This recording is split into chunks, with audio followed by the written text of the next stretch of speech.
সরকারকে বৃদ্ধা আঙ্গুল দেখিয়ে ছুটির দিনে স্কুল খোলা, পার্বতীপুরে প্রধান শিক্ষকের ক্ষমতা প্রদর্শন।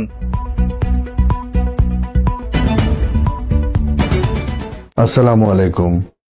এমকে টেলিভিশনের পক্ষ থেকে সবাইকে আন্তরিক শুভেচ্ছা জানাচ্ছি। আমি ইফতেখার। শুরুতেই শুনলেন সংবাদ শিরোনাম, এখন বিস্তারিত। দিনাজপুরে পার্বতীপুরে 5 আগস্ট ঐতিহাসিক গণ অভ্যুত্থান দিবস উপলক্ষে সারা দেশে সরকারি নির্দেশনা অনুযায়ী সকল সরকারি ও বেসরকারি শিক্ষা প্রতিষ্ঠান বন্ধ থাকার কথা থাকলেও সেই নির্দেশ অমান্য করে খোলা রাখা হয়েছে উপজেলার পূর্ব হোসেনপুর বালিকা উচ্চ বিদ্যালয়।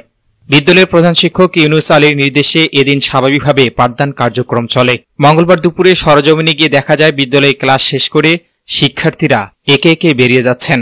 বিষয়টি নজরে আসার পর স্থানীয়দের মধ্যে ক্ষোভের সৃষ্টি হয়েছে। স্থানীয় সূত্রে জানা যায়, বিদ্যালয়ের প্রধান শিক্ষক ইউনুস আলী হরিরামপুর ইউনিয়ন ওয়ার্ড আওয়ামী লীগের সহসভাপতি এবং সাবেক সংসদ সদস্য মোস্তাফিজুর রহমানের ঘনিষ্ঠ ব্যক্তি হিসেবে পরিচিত। তার রাজনৈতিক প্রভাবকেই পুঁজি করে তিনি সরকারি ছুটির দিনেও প্রতিষ্ঠান খোলা রেখে পাঠদান চালিয়ে যাচ্ছেন বলে অভিযোগ উঠেছে। এ বিষয়ে বিদ্যালয়ের কয়েকজন শিক্ষক জানান, সরকারি ছুটির বিষয়টি তাদের জানানো হয়নি। প্রতিষ্ঠান খোলা রেখে ক্লাস নেওয়ার সিদ্ধান্ত প্রধান শিক্ষক এককভাবে নিয়েছেন। আগে কোনো নির্দেশনা পান নাই? না, আমি আগের কোনো নির্দেশনা পাই নাই, স্কুলে তো নির্দেশনা পাই নাই।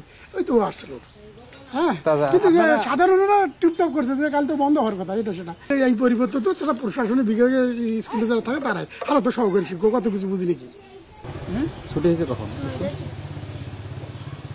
বন্ধ ছিল তো, স্কুল খোলা ছিল। আমরা জানি যে স্কুল খোলা ছিল। খোলা ছিল বলতে আসি আমরা জাতীয় সঙ্গীত করছি, দোয়া করছি, এই আর কি। এই অবস্থায় আমরা প্রিন্সিপাল স্যার ছিল? হ্যাঁ, সবাই ছিল। স্যাররা সবাই চলে গেছে। তারপর দোয়া খায়ের করে আমরা প্রোগ্রাম। এদিকে বিদ্যালয়ের কয়েকজন শিক্ষার্থীর সঙ্গে কথা বলে জানা যায়, 5 আগস্ট সকালে তারা যথারীতি স্কুলে উপস্থিত হন। ক্লাসের আগে জাতীয় সঙ্গীত পরিবেশন ও সংক্ষিপ্ত আলোচনা সভার আয়োজন করা হয়। খোলা ছিল? হ্যাঁ। কি কি হয়েছে স্কুলে? জাতীয় সঙ্গীত আর দোয়া খায়ের করে ছুটি হয়েছে। স্কুল বন্ধ আপনারা কি জানেন? হ্যাঁ।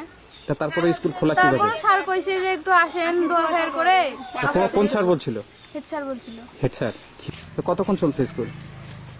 1-1.5 ঘন্টা মতন সমাবেশ আসছিলাম। অনেকজন হওয়ার পর হলো যখন অনেক মেয়েরা হয়েছে তখন সমাবেশ করাইছে। সমাবেশ স্কুলে এসে খালি এই যে জাতীয় সঙ্গীত করে দোয়াটা করে। এ বিষয়ে প্রধান শিক্ষক ইউনুস আলী বলেন, 5 আগস্ট গণ অভ্যুত্থান দিবস উপলক্ষে আমরা জাতীয় সঙ্গীত পরিবেশন ও সংক্ষিপ্ত আলোচনা সভার আয়োজন করেছিলাম। এর বাহিরে কোনো কিছুই করা হয়নি। আজকে সাধারণ ছুটি ঘোষণা করা আছে, তবে আজকে 5 আগস্ট গণ অভ্যুত্থান দিবস বা উদযাপনের সরকারি নির্দেশনা আছে। সেই মোতাবেক আমরা প্রতিষ্ঠানে মোটামুটি গণ অভ্যুত্থান দিবস হিসাবে আলোচনা করে আমরা শিক্ষকগণেরা সবাই বিদায় করি। বাচ্চাদেরকে বলা আছে যে তোমরা আইসো, একটু আলোচনাটা আমরা করব, আধা ঘন্টার মধ্যে আলোচনা করে এটা মিলাদ করে চলে যাবে।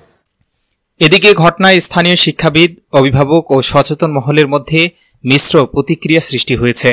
তারা প্রশ্ন তুলেছেন, প্রধান শিক্ষকের এ ধরনের কর্মকাণ্ড শিক্ষা প্রশাসনের চোখ এড়িয়ে যাচ্ছে কিভাবে।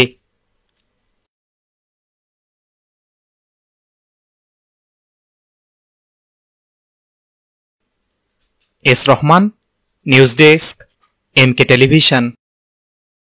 শেষ করছি এমকে টেলিভিশনের সংবাদ। এতক্ষণ আপনারা আমাদের সাথে থাকার জন্য অসংখ্য অসংখ্য ধন্যবাদ।